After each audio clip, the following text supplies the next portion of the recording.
Greetings, Earthlings. Welcome back to Clown Questions, the show where there are no dumb questions. I'm your host, Matt K. Maurer, and today I'm asking the question, are the Cleveland Cavaliers going to win it all?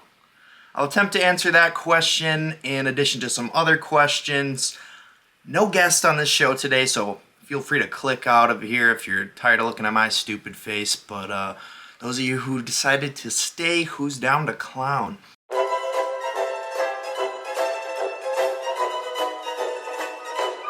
That's a clown question, bro.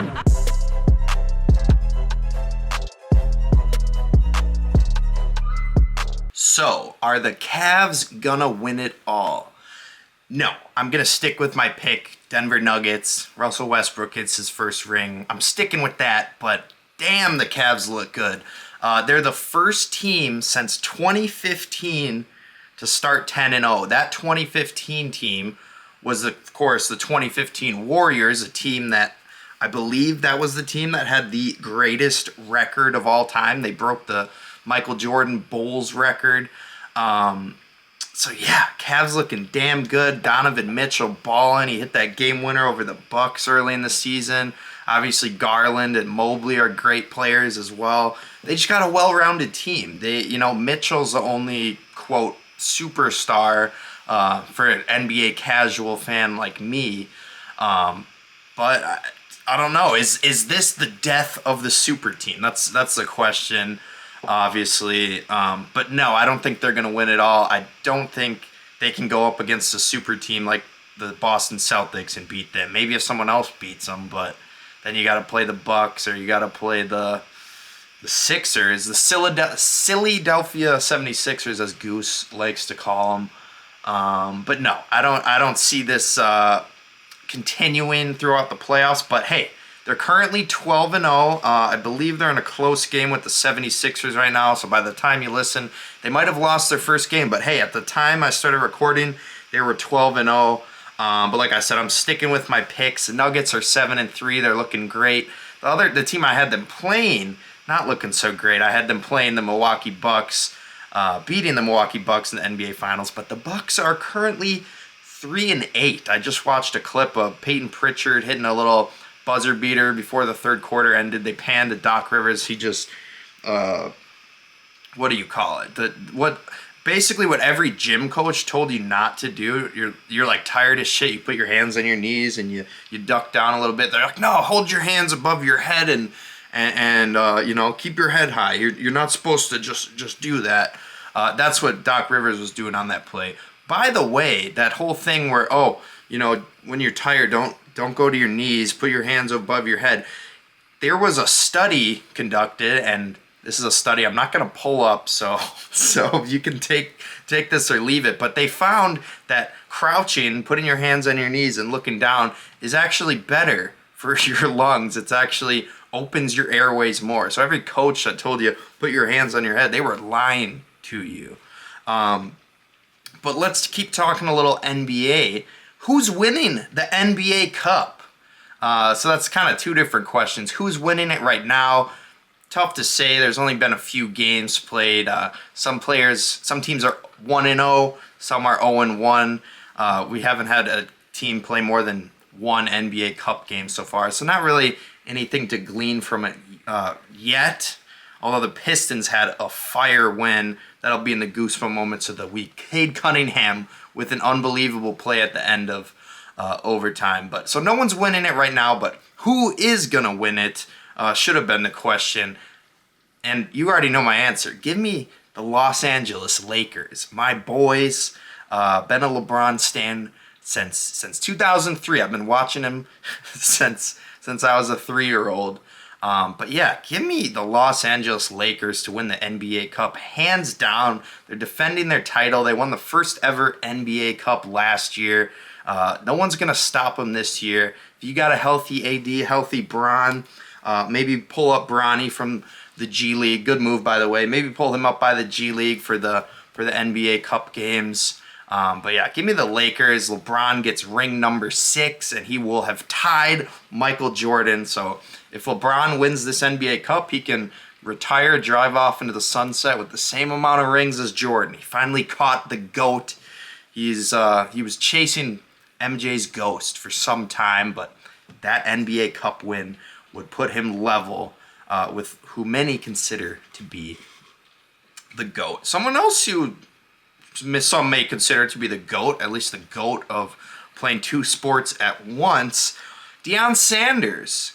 And my question for Deion, not really for Deion, for y'all is, should Deion have a say? My answer to that is no. And should he have a say in what, you might ask? In the NFL draft, that's what he wants a say in. He's a coach in college, but he wants to have a say in NFL draft.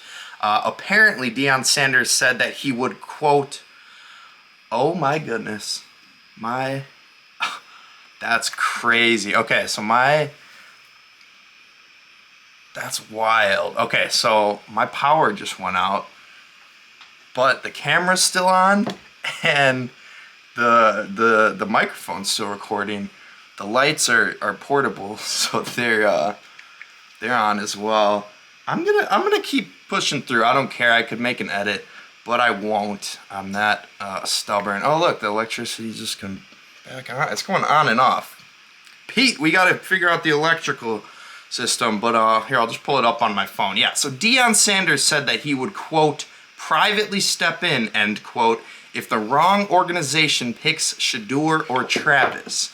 So you might say, oh, he's being a good father. You know, he's protecting his kids, Shedeur Sanders, and who's apparently also his kid, Travis Hunter. Deion, I understand. You got Shiloh, you got Shedeur, you got two of your sons on the team. That is not fair that you get to call Travis Hunter your son. I don't care how close you are, how good of friends you are, even if he views you as a father figure.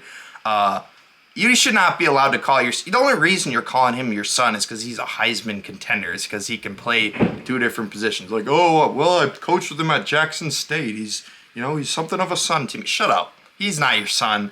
And you should not be able to step in and tell organizations whether or not they should draft him. You can do that for Shedeur, but stay the fuck out of Travis's lane. I don't know. Travis might call him dad. We don't know. But yeah, I don't know what Deion's doing here. It's almost kind of like what it was reported that LeBron did. He basically, when Bronny James Jr. was talking about getting drafted, apparently, and I'm saying apparently because I don't believe it, the Warriors were, I guess, interested at the time. I don't believe that, but basically LeBron apparently talked to the Warriors and said, don't draft him. Don't do it. We want to draft him. So I guess Deion's gonna do that. If the Chicago Bears try to draft Travis Hunter, he's gonna be like, nope, we don't. He doesn't want to play there. Like, do you even have to listen to him? I don't think.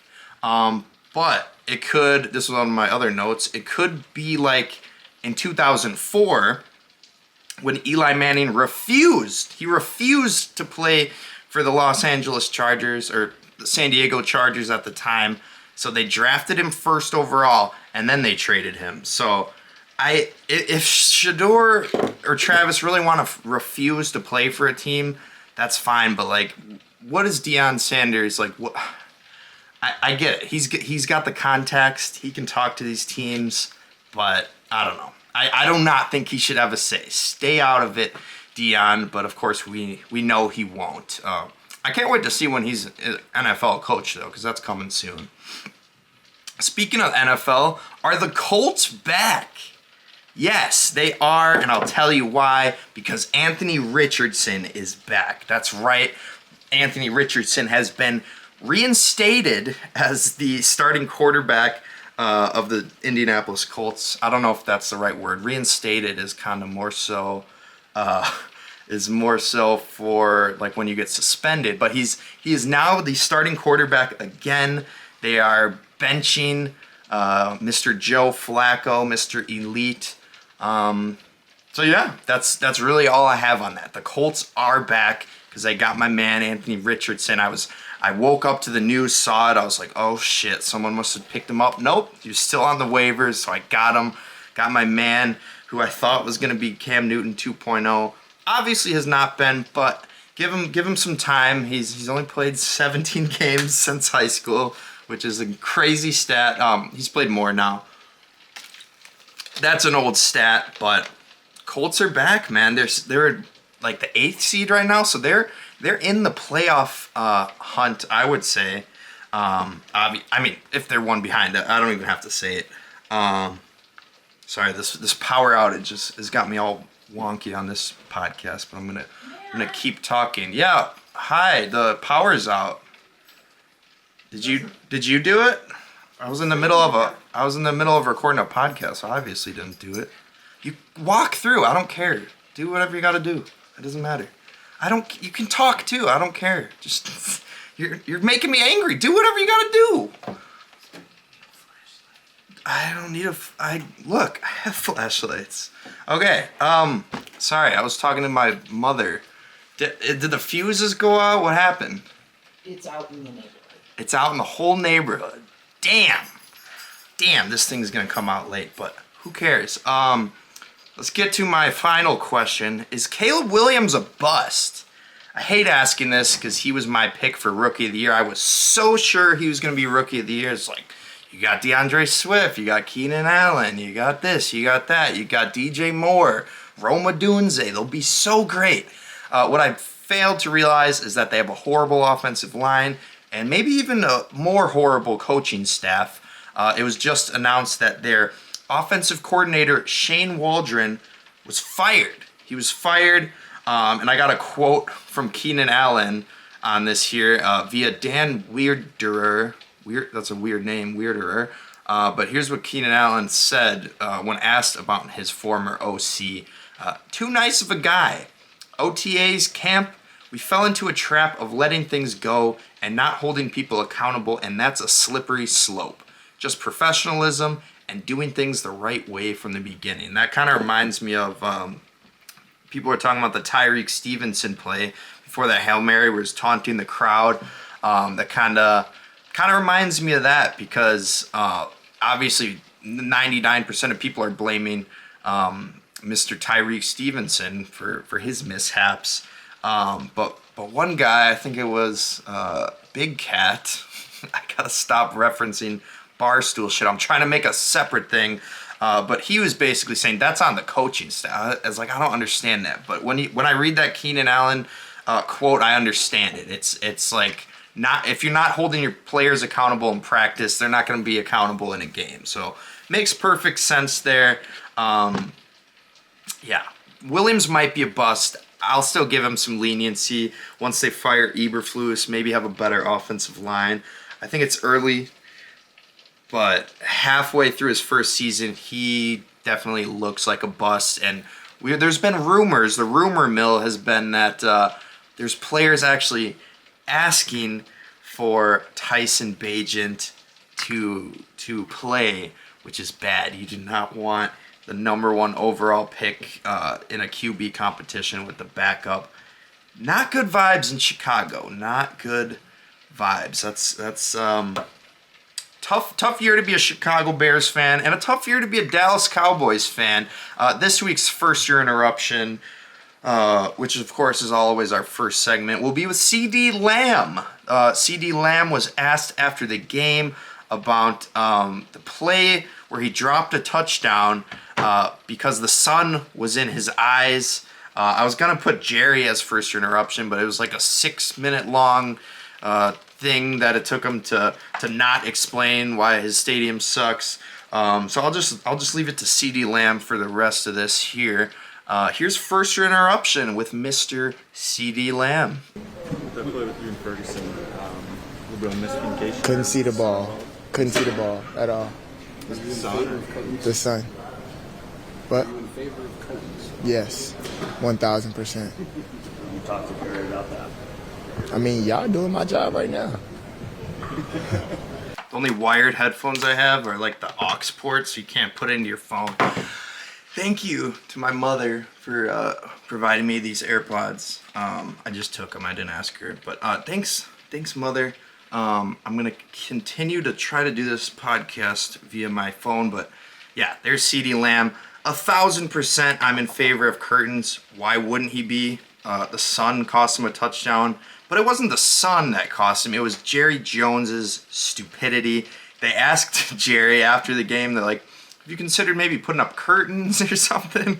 And he said, why don't we just tear the whole damn stadium down? He was not happy.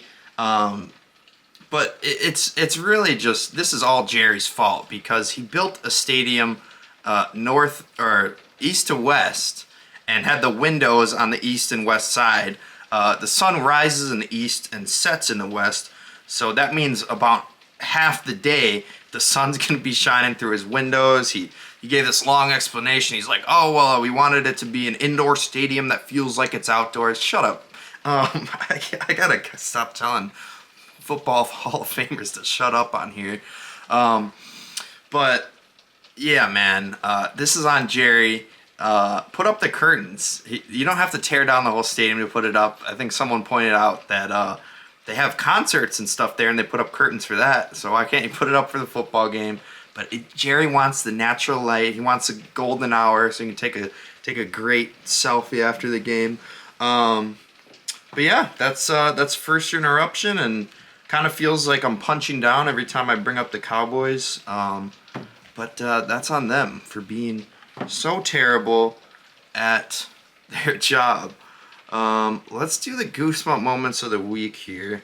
Hopefully these AirPods will do me nicely. I'm going to do my best here, and we will persevere through this power outage and in what will be undoubtedly a very weird podcast.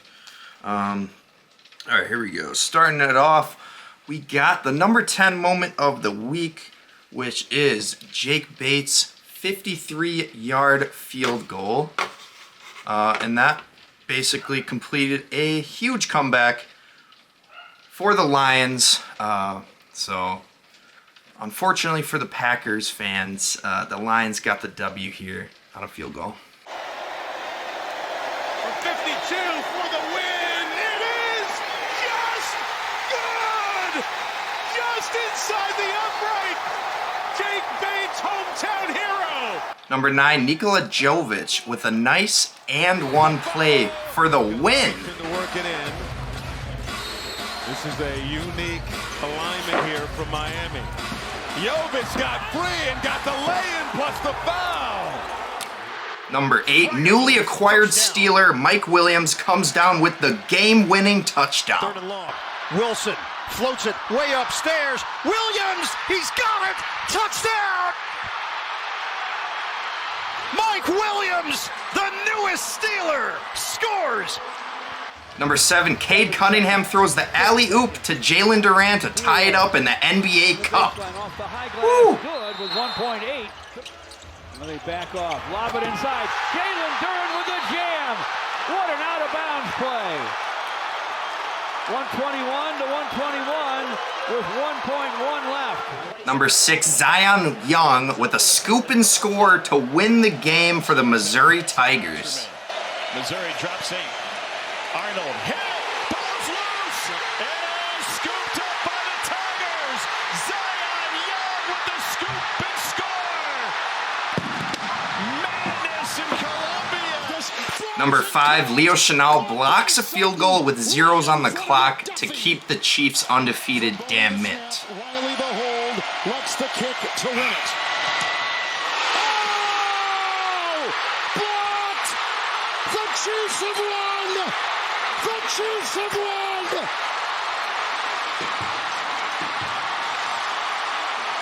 A 51, I think it was Dana, who got through. He's missed the last 3 games with an injury. Watch 51. Boy, they all came through. Number 4, Brandon Miller with a putback at the buzzer to win it for Charlotte.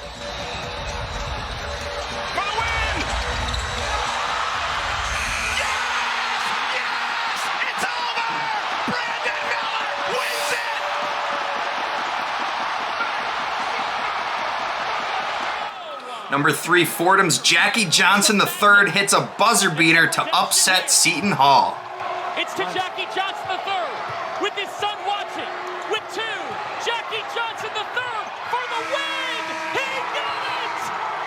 For the Madness. Take a look.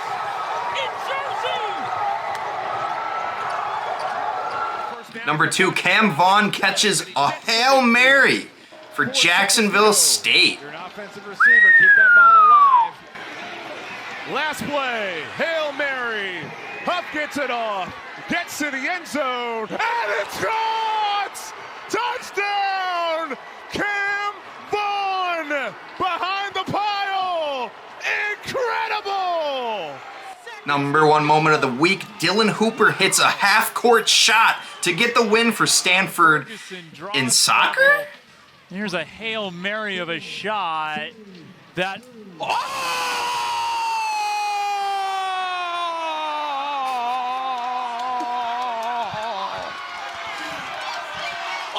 Unreal! Hooper! that announcer is cracking me up the way he held that call. He didn't obviously know what to say. He didn't expect them to make a half court. How many half court shots do you see in soccer at the buzzer or otherwise? It just goes for like 7 seconds. But no, I mean I appreciate his enthusiasm. Let's finish out the show here. Hopefully this podcast makes its way to the internet. I don't know. I'm having a few issues tonight, but as always during football season, except for the week I did an NBA Finals pick, I finish out the show with a TNF pick. Thursday Night Football. We got a good one this week. We had a good one last week. We've had a few good Thursday Night Football games this year, which is not typical. Usually they're dog shit games, but we got a good one this week. We got Commanders at the Eagles. Eagles are favored by 3.5. My pick is going to be the Commanders plus 3.5. I'm buying all of the hype. Jaden Daniels, Terry McLaurin, Austin Eckler's been hooping. Brian Robinson Jr. when he gets back from that. I don't know if he had another gunshot wound or what his injury is, but you know, Marshawn Lattimore, huge pickup on the defensive side. There's a lot to like with this team. Obviously, you know, maybe I'm being a prisoner of the moment, little recency bias. You know, but is it though? Because Jaden Daniels had maybe his worst game of his young NFL career last week. So, no, I'm still buying the Jaden Daniels hype. Shoe-in Rookie of the Year, obviously. And, you know, to misquote Anthony Edwards, and I feel like it would probably be the guy probably saying this would be Marshawn Lattimore. Yeah, they got Saquon, but we got Jaden Daniels.